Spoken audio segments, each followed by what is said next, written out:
18 वर्ष की है, 16 वर्ष की हमारी पार्वती मैया है, आप 18 वर्ष के बन जाओ बढ़िया दूल्हा सरकार।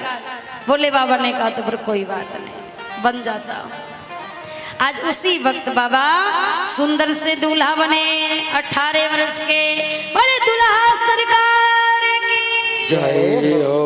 दूल्हा बन करके आज अगवानी में पहुंचे, मंडप में पहुंचे। मैया पार्वती के साथ में बाबा का विवाह हो रहा है। इधर शुक्र शनिचर सब ठूसा ठूस है, बराती कहे जाते हैं। सब नाश्ता से जब तक रहेंगे तब तक खाना बंद। काहे? वो खाने के लिए तो जाते हैं बेचारे, खाने के लिए इतना पैसा खत्म करते हैं। बराती सब खाने में जुटे। अब मैया पार्वती हैरान हो गई खिलाते खिलाते, पर भगवान के पास आए। कौन आए? शुक्र शनिचर।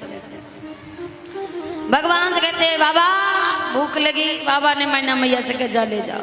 अब मैना मैया भोजन परोसती हैं, पलट नहीं पाती हैं कि थाली साफ, फिर परोसा फिर थाली साफ। मैना मैया हैरान हो गई, जा करके भंडारा घर में रख दिया, जितना मन उतना खा लो। अब मैना मैया निकल नहीं पा रही कि भंडारा साफ। मैया ने कहा बाबा ये कैसे भुखमंगे लाए हो, इनका पेट हम नहीं भर जाएंगे, पूरा भंडारा ही साफ। तब भोले बाबा ने कहा ऐसा करो, तुलसी के 2 पत्ते इन्हें खिलाओ, तब इनका पेट भरेगा। उसी समय मैना मैया ने तुलसी के 2 दल दिए, तब उनका पेट भर पाए। अब हिमाचल के लोग गा रहे हैं। एक कोई कहता देखो ऐसी बारात आई, किसी ने कहा ऐसी बारात आई, एक ने कहा हमसे सुनो कैसी बारात आई। तो आपस में बतला रहे हैं कि हमने क्या देखा, हमने क्या देखा, हमने क्या देखा। एक कहता है अरे ऐसन बाराती नहीं देखे आज तक कि जिया करे धक्का धक, जिया करे धक्का धक, जिया करे धक्का धक, जिया करे धक्का धक, जिया करे धक्का धक। अरे ऐसन बाराती नहीं देखे आज तक, जिया करे धक्का धक, जिया करे धक्का धक, जिया करे धक्का धक। एक ने कहा कैसन देखी, एक ने कहा ऐसन सुनो कैसा। हमने देखा कि केहू के एक हाथ, केहू के अको नहीं, केहू के एक हाथ, केहू के अको नहीं, केहू के एक हाथ, केहू के अको नहीं, केहू के एक हाथ, केहू के अको नहीं। अरे जौने के अको नहीं खाए धक्का धक, जिया करे धक्का धक, जिया करे धक्का धक, जिया करे धक्का धक। ऐसन बाराती नहीं देखे आज तक, जिया करे धक्का धक, जिया करे धक्का धक, जिया करे धक्का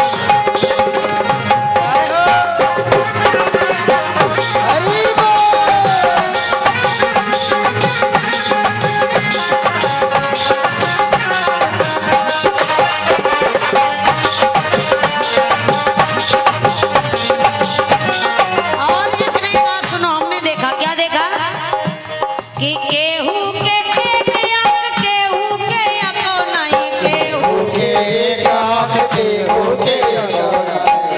अरे जौने के अको नहीं, हमने देखा क्या। अरे जौने के अको नहीं देखे टका टक, जिया करे धक्का धक, जिया करे धक्का धक, जिया करे धक्का धक, जिया करे धक्का धक। ऐसन बाराती नहीं देखे आज तक, जिया करे धक्का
बोली शंकर भगवान की जय हो। आज भगवान